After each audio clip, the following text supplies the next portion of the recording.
We talk about food, we talk about music, with musical dudes. Finger on the pulse, Snacky Tunes.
All right. Yeah. It's hard when the band outpowers the host 5-2, but that's a lot of players. You're listening to Snacky Tunes. I am one of your hosts, DJ Never Forget. Terry Diabolic is trying to find us. We are super crowded today.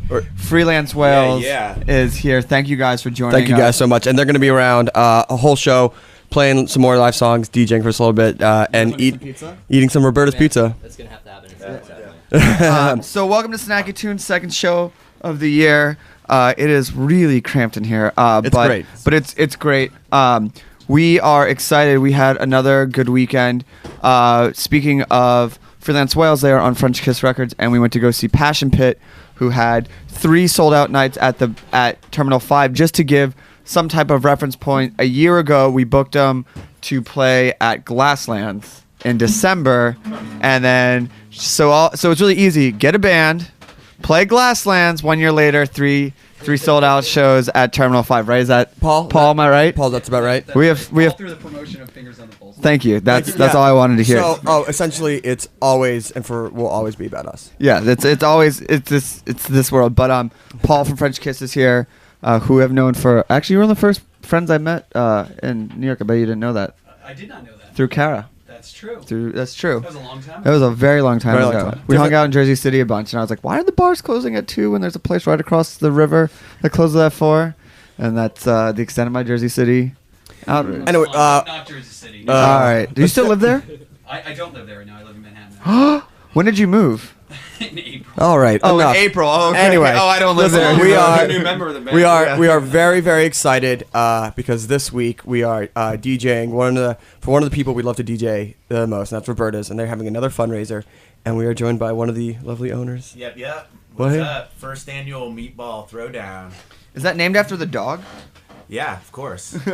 There's We name everything after the dog. yeah, which is funny because even the vegetarian pizzas are called meatball. Right. Without the That meat. dog is a force. That dog is a force. So why don't you tell us about this meatball throwdown? So live at the Meat Hook. If you guys aren't familiar, the Meat Hook on Meeker Avenue. Tom Myland, formerly of Marlowe and Daughters, and Brent, and Harry and his wife from Brooklyn Kitchen have a brilliant place over there, the Meat Hook, and they're letting us have a meatball contest. And who will be contesting in the meatballs? Roberta's, obviously. Obviously. You know, Boom. to pump ourselves. Roberta's, whoop whoop. What? Roebling Tea House, Frankie Spatino's, Bamontes.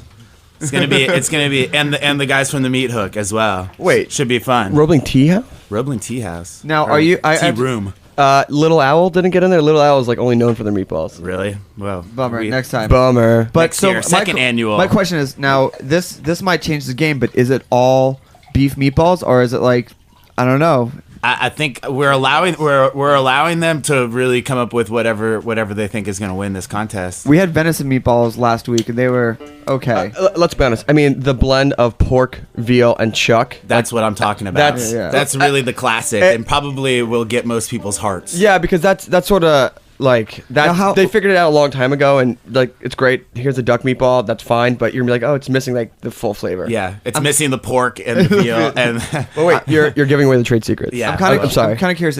I'm curious. Like, is there gonna be sauce involved? Do you think, or is it just kind of like free range? And we might. it's gonna, all these teams are gonna do what they do best, and we'll see what comes out on the other end. And who are the judges? Yes. Who are the judges? You know what? I don't have a judge list. I'm not Oh. sure. We definitely tried to get a lot of people. We I know. reached out. Well, Jessica Amerson from Jessica- This Wire Fat, who was Jessica- our guest last week, Yeah. who got asked 10 minutes before the show to be a judge, but then Her and there's this really hot Italian lady that's judging. We tried to get Tony Bennett. I don't know if he ever responded back to us. And Al Roker. We were shooting for Al Roker. Do we not get a spot on this judge thing? Oh, you guys! I mean, you guys' opinion always matters here and everything. but just maybe not in the official capacity. I don't know if you'll be able to taste all the meatballs through the Jameson coat that you'll be wearing on your tongue, Darren. That's true. That's true. If you could somehow base these meatballs in Jameson, we could enhance the flavors on both sides. Of course. You know, DJing for us always involves a giant bottle of whiskey. And I love it because it's always gift wrapped. Like it's some like sneaky thing, like it's just wrapped in brown bag or Christmas wrapping or something like that. Always. So where, when, what are the details? Cost? So let's see, January 15th, Yeah. 8 p.m. at the Meat Hook. Like I said, it's 100 Frost in Brooklyn. Let's see, it's $75 at the door, $50 in advance, and you can buy these tickets on the Brooklyn Grange website, which you can also get to through the Roberta's website. And just one more time, what is the money going to? This is a fundraiser For the Rooftop Farm, the Brooklyn Grange, which is our rooftop farm project. We're trying to create a viable farming in Brooklyn. So, we've talked about this a bunch of times on this show. Well, we get. I like to. Brooklyn Grange is a big part of Roberta's and Heritage Radio Network. So promoting local rooftop converted gardens. I'm all right talking about it a couple Yep, times. Yep. So, all right, Brendan, thanks for coming. No problem. Um, no problem. You want to play? You guys want to play another song? Should we play something recorded? What do you think? All right, they're gonna. All right, Freelance Wales are gonna play another song, and then we're gonna have Sarah Bowley from SVF Foundation, So excited. which is, if you guys don't know, the SVF Foundation. We don't want to give it all away, but they are cryogenically freezing rare livestock in order to prevent their extinction, and in case create races in case consumer taste goes towards. It's essentially it's the future. Shocking. Yeah, It's take Freelance Wales is everything like- you learn from the documentary Jurassic Park, but apply it to sheep and cows and pork. So Jurassic Pork. yeah. So what's this? Boom. What's this? What was that first song called? Oh, that was called Generator First Floor. Love opening track. Love it. It is. And what's this one gonna be? This one's towards the end of the album, and it's called Generator Second Floor. Great. All right. Anyway, you're listening to Snacky Tunes on HeritageRadioNetwork.com. Big shout out to Whole Food Market, sponsored today. Always good food, good beer, and if you haven't seen their cheese section on Houston, do yourself a favor and get to the city. Jack Insling RegTech making us sound good. But And here we go. Dave Jacobs wants a shout out because he's your lawyer. And a requested shout out. And he said that shout out will now cost you $250. Anyway, so here we go again. Freelance Wales on Snacky Tunes. Take it away.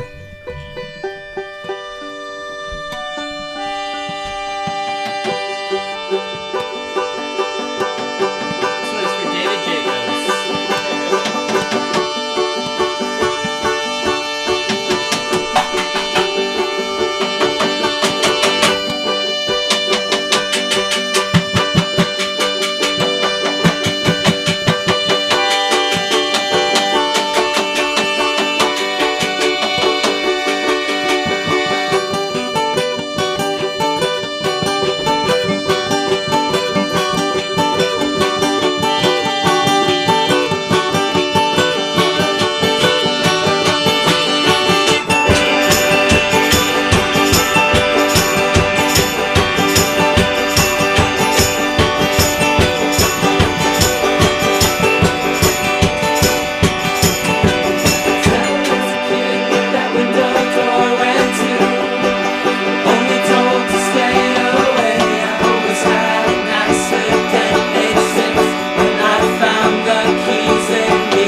Yes. Thank you, good sir. Yes.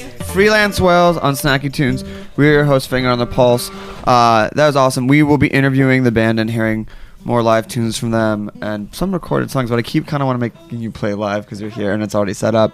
But first off, Very excited. So last week in the New York Times, in the food section, we came across an article about the SVF Foundation, which is a, I guess, society that's dedicated to preserving germplasm, embryos, semen, genetic material of rare and endangered breeds of livestock. And every once in a while, you read about an article and you see something that just blows your mind. And this was like, we have not stopped talking about it. So we are very lucky to be joined by Sarah Bowely from the SVF Foundation. Sarah, welcome to Snacky Tunes. Hey guys, thanks for having me on. How are you? Good, how are you guys? We are great. So as you can tell from my general enthusiasm and excitement of you last week, we are like in awe of what you guys are doing. And if you could give a brief overview about what you do and what your mission statement little is. layman's. Little layman's. Little layman's. Sure, okay.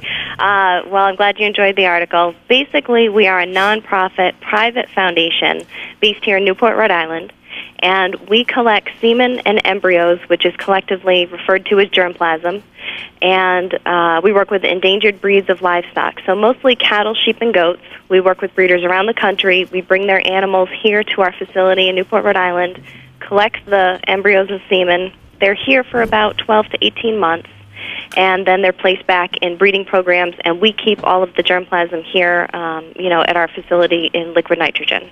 So that means you have a combination of, I guess, cryogenically frozen material and then also live animals on the farm. Yes, exactly. We usually have about 100 to 125 head of animals at any one given time. We've got a 46-acre farm here, and then we have about 40,000 units of germplasm, again, the semen and embryos that are stored.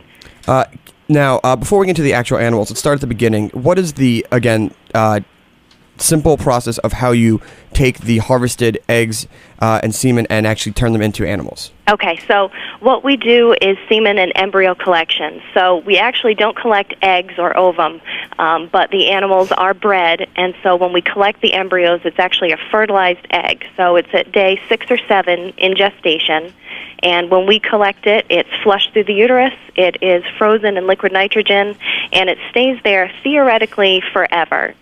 Things that have been cryogenically preserved can be maintained indefinitely as long as everything is done correctly, and it stays at that very cold temperature, usually negative 196 degrees. And so once we have that preserved, we'll do 1 or 2 embryo transfers where we'll actually thaw the embryo, put it in a surrogate dam to just prove the whole process works. But for the most part, what we collect remains in the tanks. We're just creating a frozen library of genes. So how does, I guess, the population of these animals expand?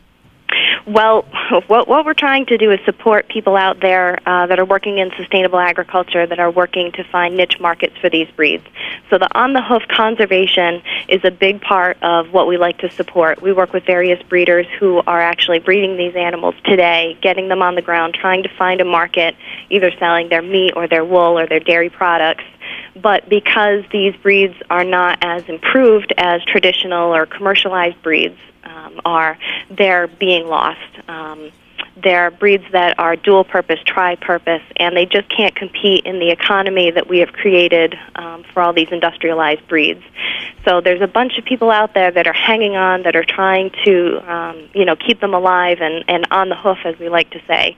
But just in case they go extinct, we want to make sure that we have that genetic diversity preserved in the frozen state. So that's the component we bring to it at SVF. Have you found a rise over the years with more local farming and more adventurous taste in a mainstream diet that what you're doing is, I guess, more important, but also a large demand for this type of work? Yeah, certain breeds like the Belted Galloway is pretty popular here in New England now, and that was not critically endangered, but it was on the threatened list, and people found that it is a great dual purpose. You can milk them. They're really good for meat, and they do really well on for grass-fed beef situations. So people that have acreage either in their backyard or, they have a couple hundred acres and they want to raise these guys, they create really, really good, tasty, flavorful beef.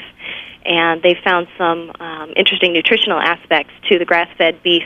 So some of these rare breeds are working their way into the sustainable agriculture because, again, they were the old traditional breeds that were brought over by the colonists, and they were good for 2 or 3 things on the farm. You know, you would have your cow out there, you would milk her, she would work this land, and then you would eat her when you were done with her. And, you know, tri-purpose. And instead, what they've done is one breed for one purpose. So now you've got your Holstein creating your dairy, your Angus for your beef production, and these breeds have kind of fallen by the wayside. So they're slowly finding niche markets here and there with the sustainable agriculture and with the backyard farms that are popping up here and there. But we're trying to make sure that they're here preserved for the future, hundreds of years if we need to.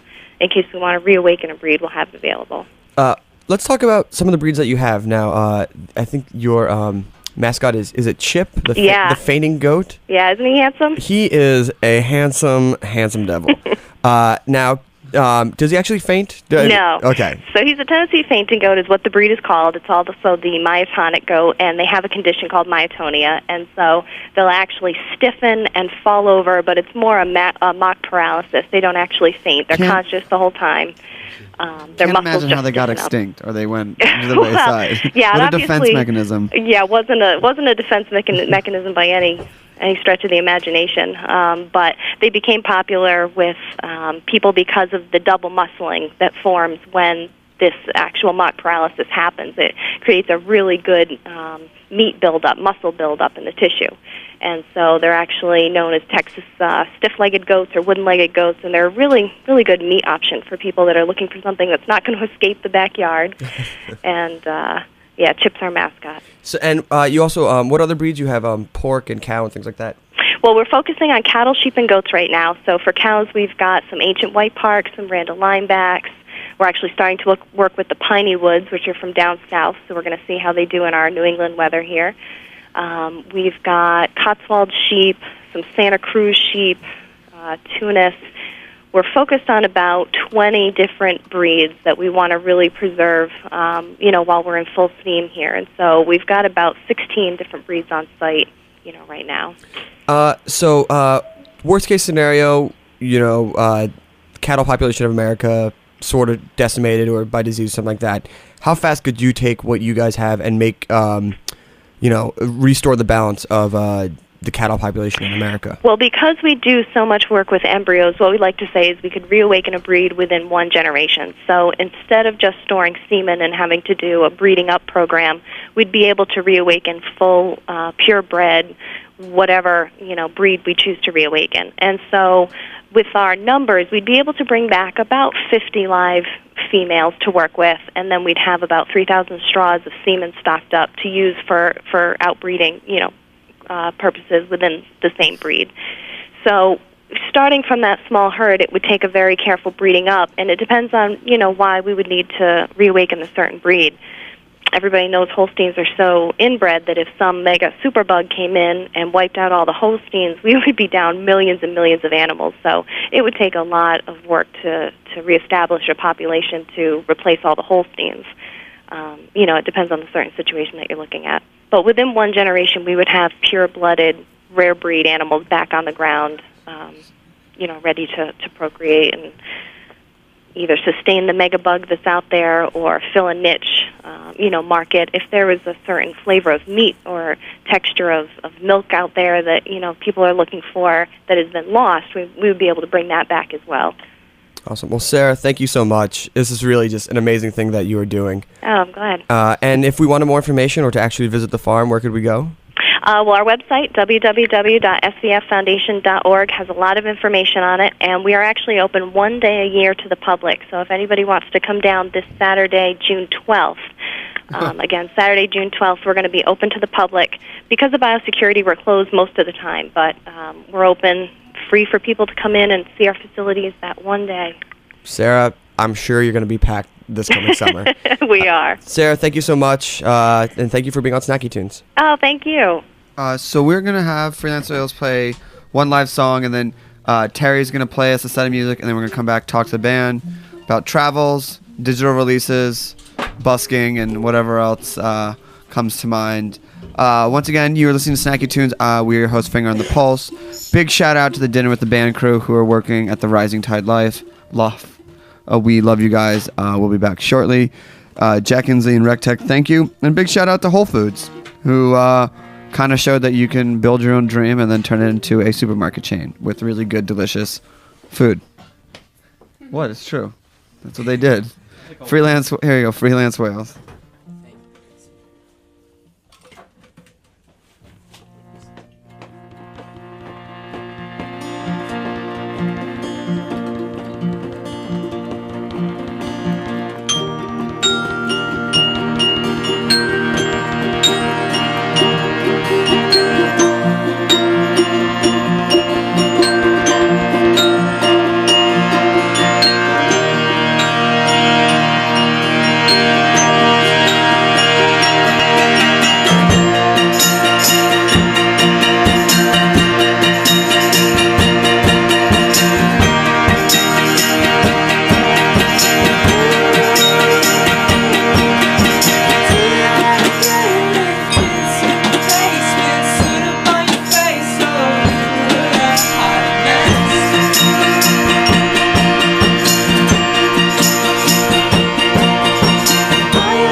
All right. Moving Mountains. Snacking Tunes. New band this week. We started doing our outreach for background music for Dinner with the Band, and that is one of the fantastic EPs that got sent our way. Yeah. So, And before that was Splash Into Serpents by White Octave, and before that was Come On by Soft Cell. I have not heard of White Octave in like 5 years. They're making a comeback. They are not making a comeback. At the Drive-In might be making a comeback, but they are not. You heard it here first. You heard it here first. 2010 at the Drive-In reunion. I'm just going to call it. Yeah, we're going to call it. Yeah. So in studio today, you've already heard from them. We have Freelance Wales. Welcome, the five of you. Hey. Do you want to go through and say who you are and what you do in the band? And then what you do in life? Yeah. We'll start left. Oh. Yeah. Oh, how about you, Jake? Oh, hey, I'm Jake. I'm the drummer, and I'm also a freelance writer in life. I'm Doris, and I play bass and harmonium and glockenspiel, and sometimes I play synth. What do you do? What do I do? This is In what I life. do. In life. Just lives life. Yeah, my name is Kevin. I mostly play guitar, but I also play synths and bells and harmonium. Yes, and I'm recently unemployed. Congratulations. Welcome to the ranks. Thank you. My name is Chuck. I am also unemployed, except for this band. And I'm a multi-instrumentalist. Kind of just play whatever needs to get played. So we do a lot of switching of instruments. So, banjo, guitar, synthesizers, all that good stuff. Hey, I'm Judah, and I also play banjo, synthesizers, bass guitar, and we all sing, by the way, too. Yeah. Yes. A lot of Very it. important. Yeah, it is. That's It what is you important. heard earlier. Harmonies. Harmonies. So the first time that I saw you guys was busking, I believe on Bedford, Yeah. and then also on First and First in that little area. Oh, yeah. And I was like, you are, I think, one of the 3 bands that I stopped to watch ever in busking. That was not like you're standing next to me while I'm waiting for my train. So, and I was like, but I'm like, what are the odds of ever finding out who this band is? And I didn't want to ask because you guys are playing. But then, out there so that you would find yeah. So that's I know. Well, that's my own fault. That's okay. It could have been a misconnection. However, Brooklyn Vegan Day Show at Pianos during CMJ, you guys killed it. Favorite thing that I saw during CMJ. And then I harassed your manager, Andrew, for about a month and a half to have you guys on the show. So here we are. Well, Thank you. we're glad you did. So tell us what you've been up to since CMJ. You guys are record signings, things, big deals. Yeah, all kinds of stuff happened since CMJ. We did our very first tour, which was very empowering, and the whole idea of touring, like we had this hypothetical notion in our head that we might actually be able to tour, but it was kind of daunting, and so we went out for our first 6 weeks tour, and it was like full perimeter of the U.S. and a little bit in Canada, and we kind of learned what that's all about, and I think we came out on the better end of it. So we did that, And that was opening for Fanfarlo, a British band. Yeah. Yeah. Not a mad band to open for. I gotta English. say. No. I mean, that was, Red it was coats. really wonderful. Now, for those who haven't seen you, it's a very interesting setup. You guys sort of play. It's not like staggered like most bands. You guys sort of play like in a horizontal line, and you guys talk about like how you developed your live show and like the switching of instruments and things like that. I guess the switching of instrument was more of a kind of It's like a to enhance the show. Yeah, necessity, but also like enhance the show, makes the show more interesting. You like watch a band just playing the same instruments the whole time, it kind of gets a little stale. So kind of like switch around, kind of, and makes the live show a little bit interesting to watch. I think the idea also too is that so our writing process is really, I think, different than a lot of bands, because we don't write out of like a rehearsal space. We write, or at least with this first project, it was more in like a recording space. So if you're just laying down a lot of instruments, sometimes when it comes to like playing them live, it's going to be like more convenient to play certain instruments based on who's singing and who's doing what. So there's this whole duality of like doing it. I mean, certainly there's like the component of like it being cool to see in a show, but also like it'd be really difficult to do some songs like having a certain person singing, playing a certain instrument. So it's like there's a practical element to why we switch the instruments around. So you mentioned, Doris, you said you're Queens native? Yeah. And the rest of you guys are here for 2 years. So Doris, did you play in bands here? And how did you guys all meet? Yeah. Well, I used to. Well, I've been playing music my whole life. I started off singing when I was I think 7. I used to sing with my best friends Natalie, Nicole, Nina Sky, and they moved to Roosevelt Island, and I picked up the drums around 13, and I started an all-girl band. Which carried on for 2 years, and then I started playing guitar, then bass, then I'm looking for a band, and now I'm here with the Freelance Whales. Yeah. And Nikki, tell them about the Doxies. Tell them about the that. Doxies. Yeah, I was in an all-girl band for 2 years. I played drums, and it was pretty wild. We got to open up for Lunatics at Continental when that was still around. Wow. All right. Boom. Yeah, that's all. That That's a was bit. your official I was there moment of the show today. What she's not telling you is that she used to play the drums like a little badass with her jaw wired shut. Oh my Wow. god! You always have to bring that up. It's awesome though. She's like Kanye behind the drum kit, and then the 2 chicks up front would play shows topless, right? Yeah. They would play. Well, 3 girls. I was the only one who was shy about it, but they were like raging lesbians, so it was cool. You know, they were totally all about it. But we actually ended up playing in Greenpoint when it wasn't really all it is right now. So it was really interesting to see the scene develop, and I'm really lucky I got to experience that. So you're from Queens. Favorite place to go eat in Queens? Opa. What is that? It's a Greek restaurant. They have the best gyros. Right next to, well, actually, the best gyros. Well, BZ Grill is competition for Opa, but Opa is on 31st Street, right under the train station, 30th Avenue train stop on the N. It's really good. The best Greek avgolemono soup I've ever had. Sweet. So why don't we have you guys play a song? Come back. We'll talk about the release, the digital release, the upcoming tour tomorrow. Yeah. And we're gonna do what you call like a walkout. So we're gonna say stuff while you guys get ready. Check this out. Yeah. So you That's a have trick been of the listening I'm confused. to Can you repeat that? Snacky Tunes on heritageradionetwork.com. Very excited. Freelance Whales in the studio setting up for another song.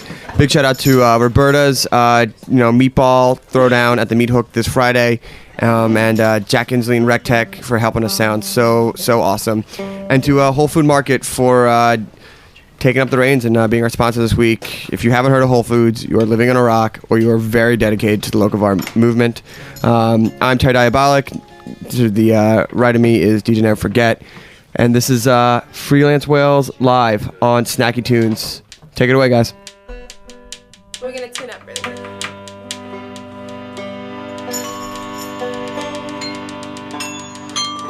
I got it? Alright.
Fantastic. You are listening to Snacky Tunes. That is just Freelance Rails Live. Thanks, guys. Thank This is awesome. We're going to bring you, come back right behind the microphones. We're going to ask you a few more questions, and then you're going to play us out. What was the name of that song? That was called Starring. And is that anywhere for me to buy in a pre-recorded format? It is currently available on iTunes, but it will be further available in a hard copy, both of the archaic compact disc and the even more archaic vinyl. My goodness. That is on March 16th via French Kiss Mom and Pop Records. I feel like you guys are gonna do a lot of vinyl sales. You got that sound of the type of people who are like, I want this on record. Oh. Who's doing the artwork? What do we got? Oh, well, so there's a lot of artwork involved in the record, and it's something we've had for a little while now. My girlfriend was kind enough to donate this sort of hand-sewn cover that she did. And it's like kind of like a little pastoral landscape with a sunset and this little house on it, which is actually a house out there in the real world. This little Japanese tea house. And so she did the cover art. And then some... You can say her name. She's an artist. Her name's Erin Kennedy. She's actually an architect, so this isn't the kind of thing she normally Oh. But Who was that? it's like a kiss sound. Was that okay? It almost rhymed I with thought that. that was I thought it was you guys. I thought that was terrible. I was like, that is so unprofessional. We don't need that sound bank. We just need bands in here. Hey there, pretty lady. How's Doris blushing from this? She kind of likes that. In any case, so there's that, and then there's also some really beautiful illustrations on the booklet on the inside, done by a Chilean illustrator named Joaquin Cochina. That's awesome. So so that's a while between now and then. I get to go buy iTunes, but if I wanted to see you, where would I go? If you wanted to see us play live, Yeah, would and you- I wasn't like wandering around the freezing cold. Are you guys still busking now? It's a little cold for that. Yeah. we've been out of town so much. Wait a second. I now have legit because like, do you just set up or do you actually have to go through proper permits? We just set up. Yeah, Okay. it's kind of guerrilla style. Okay. So you guys have been out of town and you're going out of town again tomorrow. Yeah. Where are you going? Well, Wednesday. Going to Cleveland. Yes. Cleveland, Chicago, Indiana. Yeah, we're gonna have some Skyline chili. Oh, you really? You're gonna get the what are those hot dogs? The cheese conies. Oh, that would be lovely. Do you know what those are? Yeah, let's just talk about food. Let's talk. Cheese conies, because I went to Cleveland first time last February. Cheese conies. Actually, I take that back. I'm gonna stop because I'm thinking about Cincinnati. Oh no. Anyway, so what do you guys, when you guys are on the road, since there's 5 of you, how does the process of eating break down? Is there a food leader, or do you go your separate ways? Come on in, pop right up. So what's the food process? Hit me. Well, I like to buy fresh produce, and the guys like to eat whatever's available. So I'll hold on. Not true. That's a lie. That's just a That's a lie. You just want yogurt and apples, and we want like lots of different local things. Yeah, that's a big You said call. lots of local things. Are you talking about like just restaurants or? I'd kind of like to find like the local place, or diner, or it doesn't have to be like organic local Right. ingredients, but like in Pittsburgh, there's this place called Pamela's that had the best pancakes I've ever eaten in my life, and I hope to visit there again when we're in Pittsburgh on sometime this weekend. Last time I was in Pittsburgh too, and I cannot remember, but they have the sandwich there. It's like a small chain, and it's like sandwich, fries, and coleslaw on a thing. If you just ask anybody, it's like, where's the place with the sandwich and the fries and coleslaw? Because that's how I was told to ask it there. I cannot. I'm pretty sure you can just go, I'm looking for this sand, and they just cut you off. Best meal on the road? What do you guys memorable? Probably New Orleans, right? Yeah. What'd you have in New Orleans? It was pretty good. Alligator. Everything. A little bit. Yeah, it was like kind of a Big sampler. Yeah, we ate alligator. Eating frogs. And How was it? It was a little like chicken. It tastes like chicken. It really is the true tastes like chicken joke, but alligator really does taste. Yeah. It looks like the chicken, texture too. is a little bit more like lobster though. Yeah. Kind of strange. It's good, but they usually spice it up. Really? I can't eat lobster, so now I'm gonna have to have alligator. Oh, really? Yeah. Well, I feel like yeah, like the alligator and like monkfish too sometimes. It's Yeah, like the definitely. texture. I love it. So you guys are going all over, and when are you playing New York next? Oh, that Wednesday would the be- 20th Mercury Lounge. at Mercury Lounge. Headlining, opening. Headlining. Boom! Boom! Boom. You know First what? headlining. First show in New headlining. York. Woo! It's true. So almost sold out. I think TicketWeb, right? Yeah, it's on TicketWeb. TicketWeb. Listen, you're gonna want to see them at the Mercury before. What was it? So I guess February next year, Terminal 5, 3 sold out. Is that It'll be March, Terminal 5, headlining sold out. So see them now, because just trajectory just goes whoop. especially now that we've put our stamp. Yeah, especially. By the way, that place was Primanti Brothers. When you go back, there's like a bunch of them. I'm telling you, it's unbelievable. Primanti Brothers. I mean, we might talk before then. Who knows? Who knows? Who knows? So anything else? Because we're gonna have you guys play one more song, and we're getting dangerously close to it. Anything you want to say? Oh man. Well, thank you so much for having us. Oh, our pleasure. Set up right here. Thanks Yeah. for the pizza. Oh, well, that's Roberta's. Yeah, the pizza Oh, thanks, is Roberta's. great, and the artichoke. That was artichoke, right? Yeah. Oh, Great. I guess the last thing too to say is that show what we were just talking about at Mercury will be playing with another band that we really love called Animal Tropical, who are somehow virtually unknown, but they're incredible. Well, that's what And happens. so- From Miami. You get to get Florida. bigger, and then you get to bring your friends along. Yeah, it's weird because they're not even our friends. We just think they're so good. Oh, we actually we hate those guys. We just like the music. We're not our friends yet. Wait, and we were gonna have them DJ, but the live stuff was so good, and it's already set up. There was another band you wanted to shout out. What was that band? Just the CD you just handed me, Paul. Local Yeah, Natives. Is that Absolutely.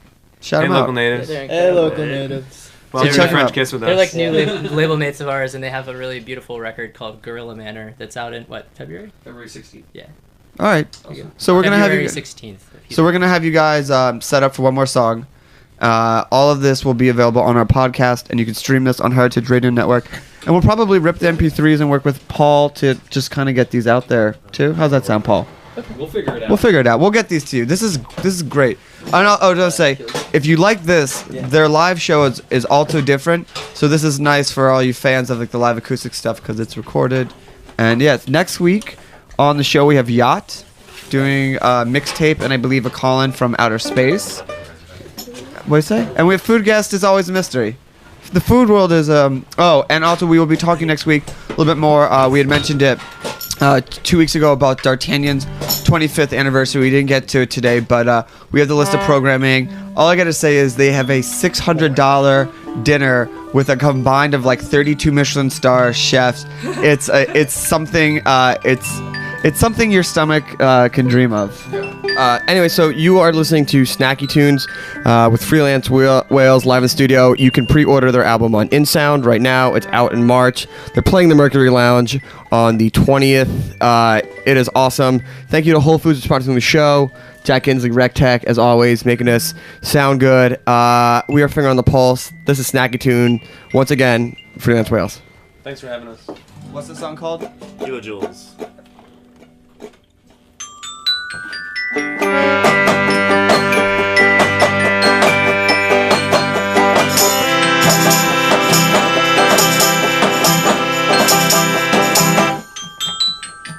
I've been making some cold calculations regarding our body. It's not easy, believe me. You're lying in a vampire, I'll let the bus wear a fake plastic teeth. All winter, taking me for all you were. But I'm afraid I'm not qualified to do any other things for you. I'm afraid I'm not gonna get you back any others get at you. Midnights and weekends, my heart's only runs slowly on the local track. I will reach for your body as the beat performed at a street quartet.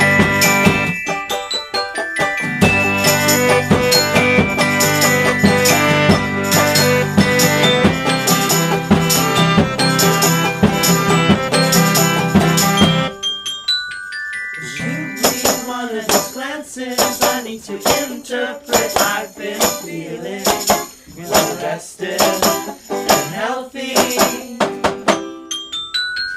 I'm afraid I'm not qualified to do any other things for you. I'm afraid I'm not gonna give you back any others get up to. Midnights and weekends, our hearts only run slowly on the local track. I'm into your body as the beat performed at a string quartet.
Mm.